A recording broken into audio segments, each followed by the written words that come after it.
Meningitis पढ़ रहे हैं, उसके अंदर दो तरीके की चीज़ आती है, एक तो बैक्टीरियल मेनिंजाइटिस और फंगल मेनिंजाइटिस। फंगल मेनिंजाइटिस में मोस्टली आता है क्रिप्टोकोकस रियोफॉर्मन्स का मेनिंजाइटिस होता है। क्रॉनिक बैक्टीरियल आता है बैक्टीरियल मेनिंजाइटिस में। क्रॉनिक बैक्टीरियल किसे कहते हैं? क्रॉनिक बैक्टीरियल कहते हैं जो साइन और सिम्टम ग्रेटर देन 4 वीक्स से हो। और उसके अंदर कौन कौन से आ सकते हैं क्रॉनिक? एक तो हो सकते हैं हमारे जो कि पार्शियली ट्रीटेड पायोजेनिक मेनिंजाइटिस हो सकता है। एक हमारा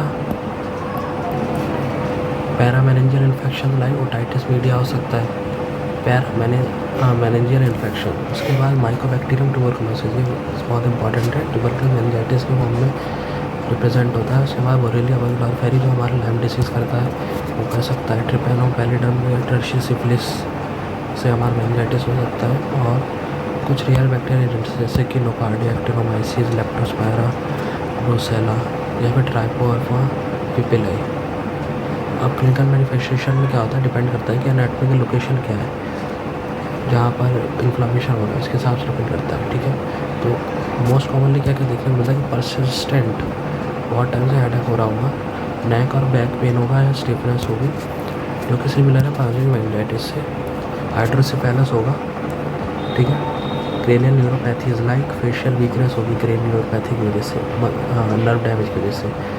डिम्निसूजन होगा, एप्लिडीमा होगा, ऑप्टिक एट्रोफी होगी और हेयरिंग लॉस होगा। माइलोपैथी या रेडिकुलोपैथी होगी। रेडिकुलोपैथी मतलब होता है कि जहाँ से स्पाइनल कॉर्ड से नर्व निकल रही है वहाँ पे डैमेज होगा, और माइलोपैथी मतलब कि माइलिन का डैमेज होगा नर्व। उसकी वजह से क्या होगा, आर्म और लेग की मसल्स में वीकनेस, नंबनेस और यूरिन रिटेंशन, इनकॉन्टिनेंस होगा। अब और एक जो मोस्ट कॉमन हो सकता है कि पर्सनैलिटी भी चेंज आएगा, मतलब कि ऑल्टर मेंटल स्टेटस जैसे ड्राउजीनेस, इंटरनेशन, डिसोरिएंटेशन और मेमोरी लॉस होगा। उसके बाद अब आते हैं कि करके स्पेसिफिक। सबसे पहले माइकोबैक्टीरियम जो मेनिंजाइटिस है वो अप्रॉक्सीमेटली 5% और ऐसा पल्मोनरी केसेस जो है टीबी के वो रिप्रेजेंट करता है। मोस्ट कॉमनली हम ओपीडी में भी देखेंगे तो यंग जो बच्चे होते हैं उनमें दिखता है, लेकिन ये अडल्ट में भी हो सकता है। और अडल्ट्स को स्पेशली जो HIV पॉजिटिव है, और दो तरीके से रिप्रेजेंट होता है ट्यूबरकुलस इन्वॉल्वमेंट इन टीबी। एक होता है ट्यूबरकुलस मेनिंजाइटिस, एक होता है ट्यूबरकुलोमा। ट्यूबरकुलस मेनिंजाइटिस क्या होता है कि ये प्राइमरी टीबी या फिर पोस्ट प्राइमरी पल्मोनरी टीबी के बाद हो सकता है। पल्मोनरी टीबी जो हमारा है वो मोस्ट कॉमन टीबी है, तो अगर वो पहली बार हो रहा है तो उसका भी कॉन्सिक्वेंस हो सकता है, और पोस्ट जो डिसीज़ है उसका भी कॉन्सिक्वेंस हो सकता है। उसके बाद क्या है, ये कैसे डिफ्रेंशिएट करेंगे बैक्टीरियल मेनिंजाइटिस से अदर बैक्टीरियल मेनिंजाइटिस। ये जो है डिसीज़ प्रोग्रेशन इवॉल्व होगा 1 से 2 वीक में। उसके बाद क्लिनिकल फीचर्स क्या होंगे, हेडेक, मेंटल चेंजेस, ऊपर वाला है जो low grade fever, malaise, night sweat, anorexia मतलब कि sensation of weight loss, irritability. उसके बाद क्या होगा, सब्सिक्वेंट हेडेक्स होंगे, सब severe headaches, confusion, lethargy, alter sense होगी, नेक रिजिडिटी, मेनली सिम्टम्स जो हमारे कॉमन है।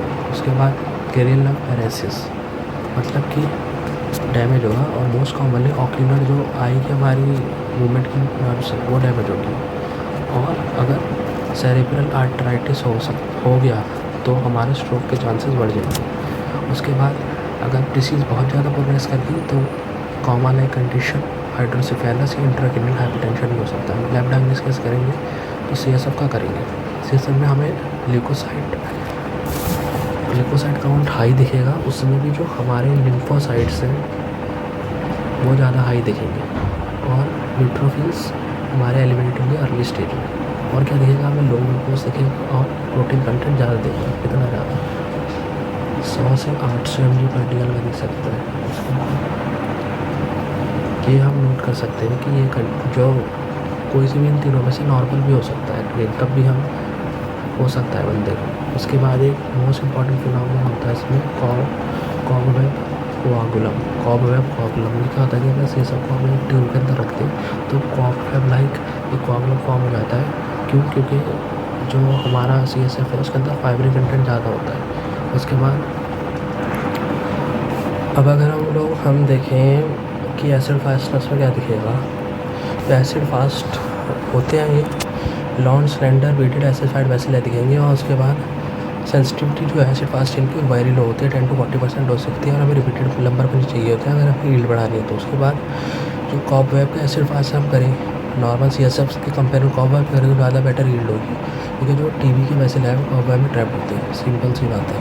लेकिन उसके अंदर क्या प्रॉब्लम हो सकती है, फाइब्रेंस कन्फर्म फंगाई से मिसलीड कर सकते हैं। उसके बाद कल्चर CSF का करना गोल्ड स्टैंडर्ड है, CSF culture is gold standard और डायग्नोस्टिक होता है 80% ऑफ केसेस में हम कल्चर ही करते हैं, लेकिन इसमें ज़्यादा टाइम ज़्यादा लगता है, 2 से 3 वीक लगते हैं अगर हम automatic liquid culture method use करें, जैसे कि MGIT mycobacteria growth indicator tube, या फिर 4 से 8 ट्यूब ले सकते हैं अगर हम LJ मीडियम यूज़ करें। उसके बाद जेन एक्सपर्ट XA है, ये भी ऑटोमेटिक रियल टाइम PCR है, सेंसिटिविटी 80% है, प्रीफर इनिशियल डायग्नोस्टिक ऑप्शन है। ये साथ में ट्यूबरकुलोसिस का तो पता लगाएगा, साथ में रिफेम्पिसिस भी पता लगा सकता है। मिथिन टैंक CTR हमारे में हमें क्या मिल सकता है, hydrocephalus abnormal normals of basal systems मिल सकते हैं। उसके बाद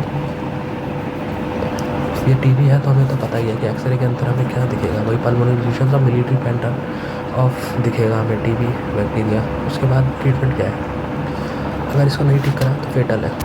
ट्रीटमेंट क्या है, ट्रीटमेंट अगर हमारा जीन एक्सपर्ट का रिजल्ट आ गया तो इमीडिएटली हमें स्टार्ट करना चाहिए, लेकिन अगर नेगेटिव रिजल्ट आ रहा है जीन एक्सपर्ट का तो हम ये नहीं रूल आउट कर सकते कि उसको है ही नहीं और हम डायग्नोस्टिक मेथड यूज़ करने चाहिए। उसके बाद क्या है, पॉजिटिव है तो कर दो, नेगेटिव है तो ये मत सोचो कि नहीं है, दूसरे मेथड यूज़ करो। उसके बाद क्या है, एंटी ट्यूबरकुलर थेरेपी से बहुत ज़्यादा रिस्पॉन्ड करता है, जो हमारे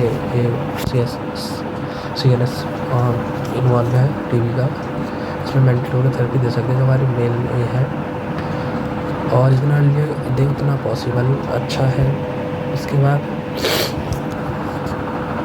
क्या कर सकते हैं हम, एडजेक्टिव ग्लूकोकॉर्टिकॉइड दे सकते हैं, क्योंकि वो क्या करेंगे CSF का प्रेशर कम करेंगे और जल्दी रिजल्ट लाने में हेल्प करेंगे। अब ट्यूबरकुलोमा क्या होता है या फिर ट्यूबरकुलस ग्रैनुलोमा क्या होता है, ये अनकॉमन मैनिफेस्टेशन है उसके मुकाबले, और ये स्पोज ऑक्यूपाइड लीजन है, ठीक है। इसमें क्या होता है, फॉर्म नोड्यूल बनता है सेंट्रल केशन फिब्रोसिस, और साइंस होते हैं सीजर्स और फोकल साइंस।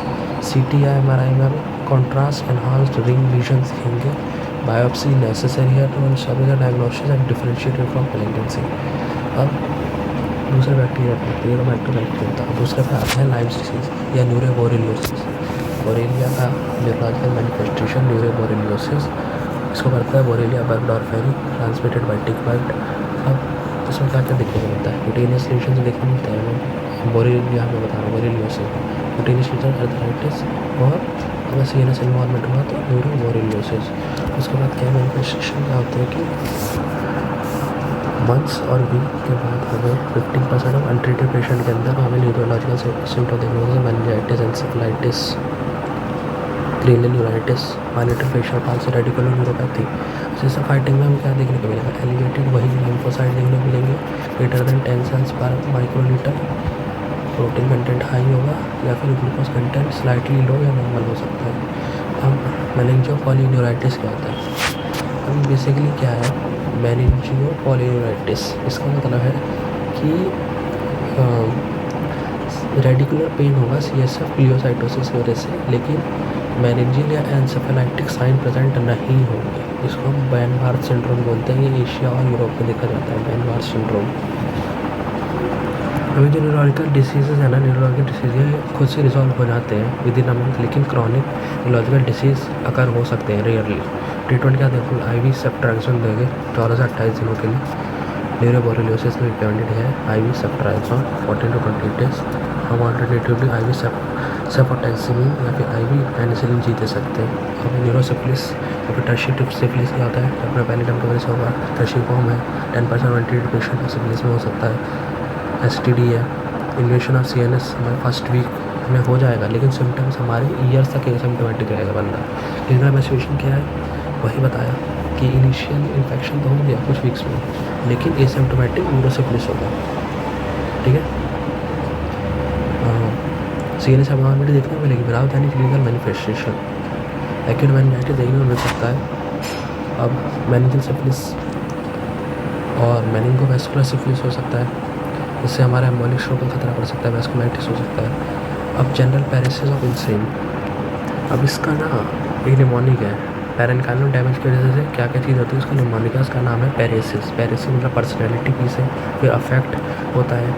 उसके बाद रिफ्लेक्सिव मतलब हाइपर एक्टिव रिफ्लेक्स होंगे। आई में हमें हरकन रॉबर्टसन पीपल देखने को मिलेंगे। सेंसोरियम में क्या होगा, इल्यूशन होगा, एलिमिनेशन होगा।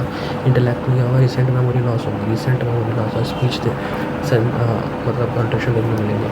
अब एक होता है टेम लॉस। टेम लॉस में पढ़ता होगा उसकी इसमें क्या होता है कि पोस्टीरियर कॉलम का डिमाइलिनेशन होता है, उसमें side except foot drop paresthesia blood anticipal important signal होता है।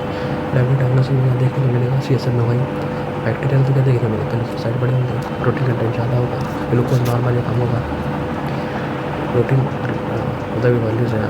उसके बाद टेस्ट कौन कौन से होते हैं, सीएसएफ VDRL टेस्ट। VDRL मतलब variant disease research laboratory. Non treponemal test है, इसमें क्या होता है एंटीबॉडी डिटेक्ट करते हैं हम नॉन स्पेसिफिक कार्डियोलिपिड एंटीजन जो कि डिराइव होता है बोवाइन हर्ट से। VDRL में क्या करते हैं एंटीबॉडी डिटेक्ट करते हैं non specific antibodies against cardiolipid antigen derive from bovine heart, highly specific है। ठीक है, अगर रिएक्टिव पाया गया तो डायग्नोस्टिक है न्यूरोसिफिलिस का, लेकिन अगर इसकी लो सेंसिटिविटी भी होती है, सेंसिटिविटी लो है, स्पेसिफिसिटी हाई है। अदर नॉन ट्रेपोडर्मल टेस्ट है RRR मतलब rapid plasma reagin, sorry RPR rapid plasma reagin, इधर RPR आएगा। ठीक है, रैपिड प्लाज्मा रीजन। इसमें क्या होगा,